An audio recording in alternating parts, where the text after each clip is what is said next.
The conclusion is bad. that Zyox is declared not insane. Which is crazy to think about. Guys! I'm not a paid actor, okay? Maybe my judgment was wrong after all, and that's why I've decided to continue this series, this video. And this means that l'oratrice mécanique d'analyse cardinale is back, baby. Here are the rules once again. If you haven't watched the previous video, you should now go watch it, because this is a direct continuation. And in the previous episode, we left off with a -20 on the scale. However, since not many people understood the system, I'm going to rescale the meter from 0 to 100, with 0 being sane and 100 being insane. This means that I essentially added 50 to the scale, meaning that the -20 with which we left off is now a 30. And our first topic is Xiao. It's a topic that you can't miss, so I'm really not too sure why I didn't analyze it in the first video. But here we go, Xiao. Zyox is dedicated to Xiao, we already know that. And it may be seen as a parasocial relationship. Top 5 reasons Xiao's the worst character in Genshin Impact. You have to keep in mind that Genshin Impact is a character collecting RPG. The entire point of the game is to collect characters and get attached to them and play them however you want. So is it really that weird that Zyox is dedicated to Xiao? I don't really think so, but Zyox is a bit too dedicated. He is a bit delusional / insane about Xiao, and that's exactly why I have decided to give him a -20 for societally acceptable, which I think is fair. We just decided that having a parasocial relationship in Genshin Impact is fine. But what is not fine, however, is spending your precious life farming Vermillion.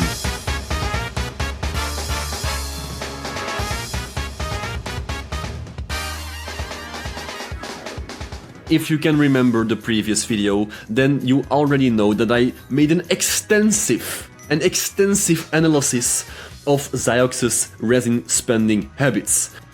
This dumbass really shot himself in the foot, because he provided me with new information on his resin spending abilities. For the record, Giftia? If you don't know how much resin I spent, an easy way to check is if I show you my my archive here. And you understand that I don't really kill, there aren't really many ruin graders in the outside world, right? So if I go to enemies and I scroll down and I go to the ruin grader, and you see that there's 2,600 killed. If we do a quick calculation, I'm just assuming that 2,600 times, let's say 40 resin, because condensed, that is over 100,000. Just by the way, I know it's give or take, it's a rough estimate, but just know that, you know,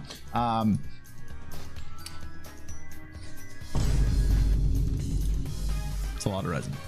In the previous video, we analyzed Vermillion in 1 year. However, with this stat, namely the 2,633 ruin graders defeated, we can deduce how many times Zyox has run the Vermillion domain in total in the entirety of Genshin. Let's say that every single ruin grader was in the domain. That makes 2,633 domain runs in total. This times 40 resin means 104,000 resin spent. That's crazy. That's a lot more than I deduced in my previous video. We already knew this because Zyox calculated this just for me. So graciously, so not intelligently. But it wouldn't be a Giftia video if I wouldn't be going one step further. 104,000 resin. How many days worth of resin is it? Well, that's 650 days worth of resin. And how many years is 650 days? Well, it's approximately 1.781 years. So that means that Zyox has been farming Vermillion longer than almost half of Genshin's lifetime because, as we all know, Genshin has recently celebrated its 3rd anniversary. So, Zyox has literally been farming more Vermillion than anything else in Genshin ever. Not Emblem, not Maréchaussée, Vermillion. Which is crazy, but it doesn't end here, because the reason this is possible is because Zyox refreshes his resin with Primogems. Otherwise, he wouldn't ever be able to have a good emblem set, a good Maréchaussée set, Maréchaussée I mean, and Vermillion at the same time. So how many money has he spent on refreshing? It's not really that easy to deduce, but we can make an estimate. Let's say that Zyox tops up twice with Primogems every day.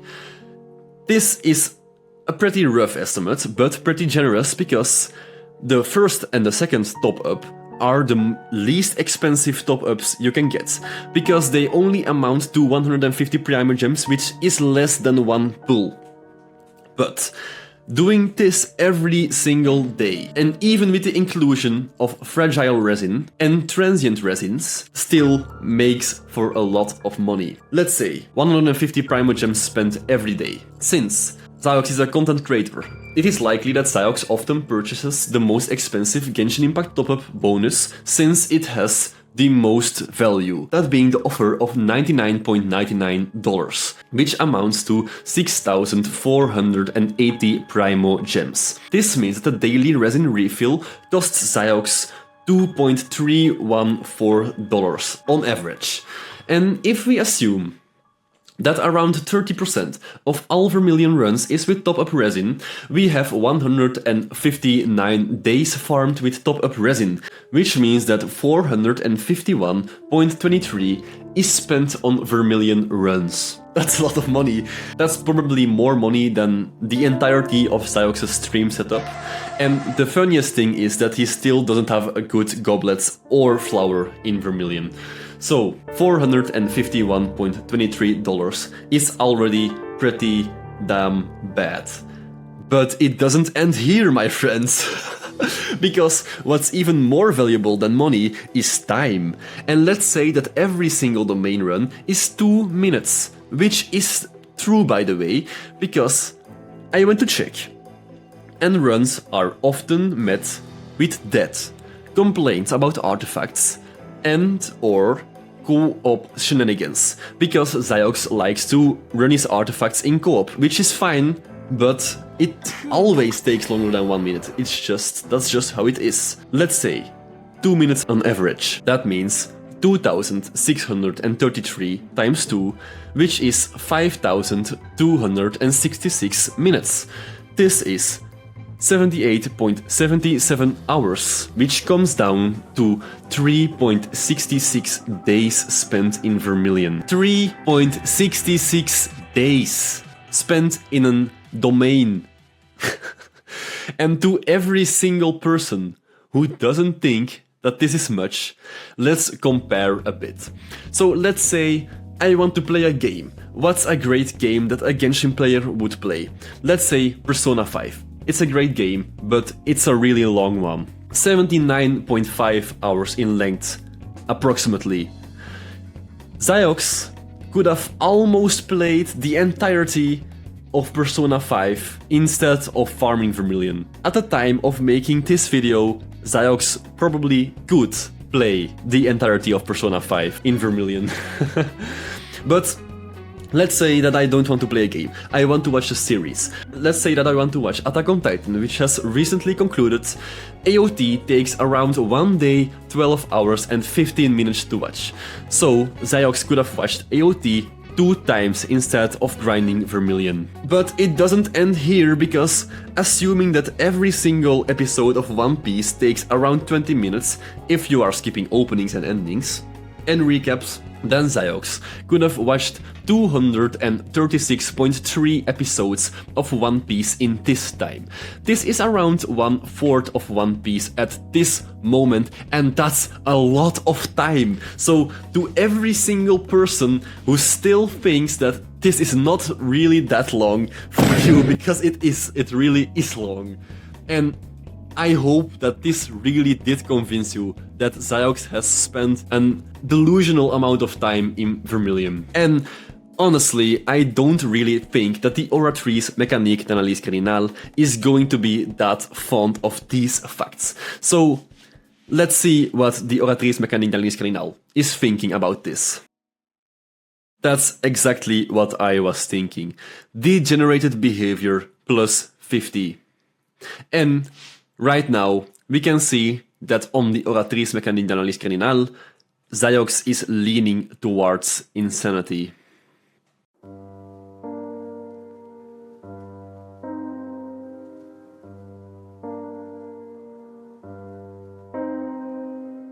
In the previous video, we analyzed Zyox's Twitter. However, I didn't pull up anything too bad. I really spared him, and that's why I decided to properly analyze his Twitter right here, right now. However, to be completely honest, my conclusion was that Zyox's Twitter, it's a complete cesspool, it's a complete heap of shit, and sus images and simping is something that you will see on every single tweet on his page, and here are some of the highlights. God of wisdom, look at me! It's not really that bad, so I'm not going to give him plus points, I'm not going to give him insanity points. I am convinced that Zyox's Twitter is societally acceptable, but just barely. Just barely. However, besides all the degeneracy and cringe on Zyox's Twitter page, something that really stood out to me, something that really occurred to me, is that Zyox is always complaining about being tall and Xiao being tall, things that no one really cares about. And take it from someone who is 2 meters tall. The grass is always greener on the other side. But overall, as I said, I'm convinced that Zyox's Twitter is societally acceptable, but just barely. In the previous video, I had something to say about Zyox having skill issues, upon which he had the following to say. You can't say skill issues and then show the most ass cheeks abyss ever. This abyss literally caused trauma. Therapists all throughout the world literally got more clients because of this fucking abyss, with the 2 cryo motherfuckers and the 1 hydro one that would freeze team you. And I thought his arguments were fair with this clip, so I decided to search some actual skill issues to prove my point. Did I? How did I miss it?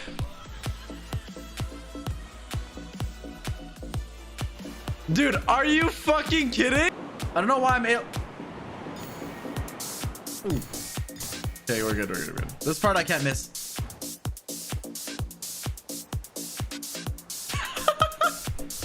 Okay, we're perfectly lined up, please.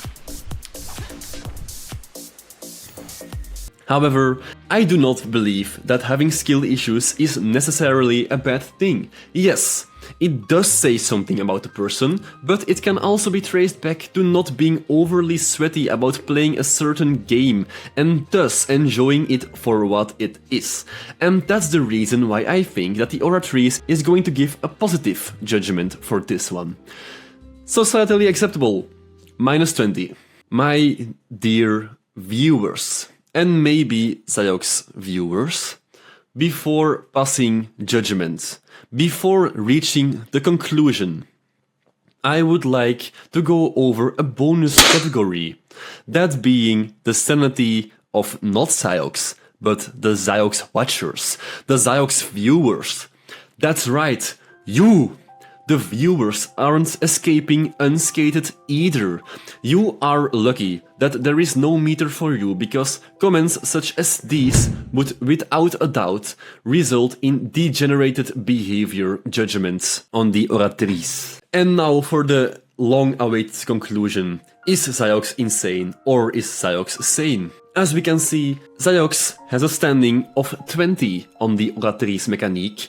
Therefore, it should be logical to assume that Zyox is declared not insane.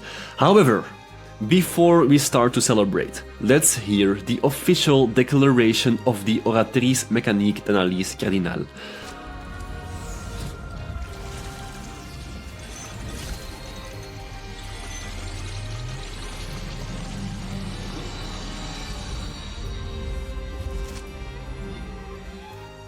The verdict of the oratrice mécanique d'analyse cardinale is that Zyox is declared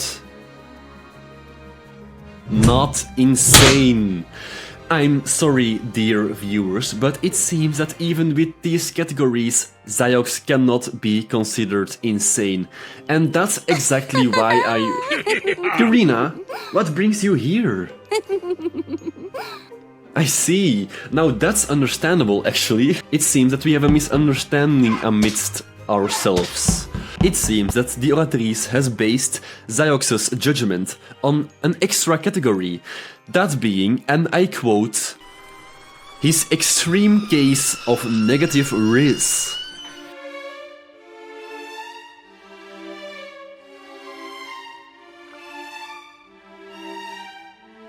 Book learning alone is not... Speaking of report,